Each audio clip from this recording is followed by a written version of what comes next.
guys, pwede na mag-video call without using Facebook Messenger. Yes guys, pwede na kayong tumawag sa mga friends and family ninyo without using or installing apps tulad ng Messenger, Viber, at WhatsApp using your smart or TNT SIM cards.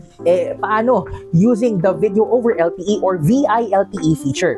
Well, technically available na po siya sa Dito Networks for all subscribers since 2021 pa.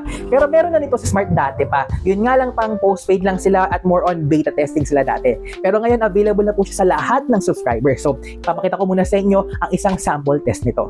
Natin yung bagong VILTE o yung Video over LTE feature po na available na po sa mga Smart or TNT na SIM cards. Actually, kailangan nyo po dito ng Unli Call or any type of calling promo para po mag-activate po siya. So, let's try po to call here sa aking TNT na SIM card. We will try to call it right away. Try lang natin kung maging available ba siya. Sabi daw dapat po is compatible siya doon sa inyo pong smartphone.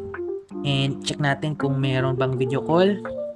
And accept.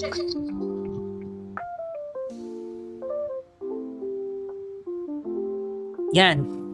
So working po yung ating VILTE. So this is a great feature po, available na pala to sa ating smart SIM card. Yay! So, paano po ba gamitin ang VILTE? Well, dapat po ang inyo pong phone ay meron ng Voice over LTE feature which typically available na po ito sa mga Samsung, Honor, Oppo, Vivo, Xiaomi at mga transient phones. Yun nga lang nung sinubukan ko siya sa Tecno Camon 40 Pro 5G ko, ayaw gumana. So, when it comes naman po sa load, typically na regular rates pa rin po ang bawas niyan.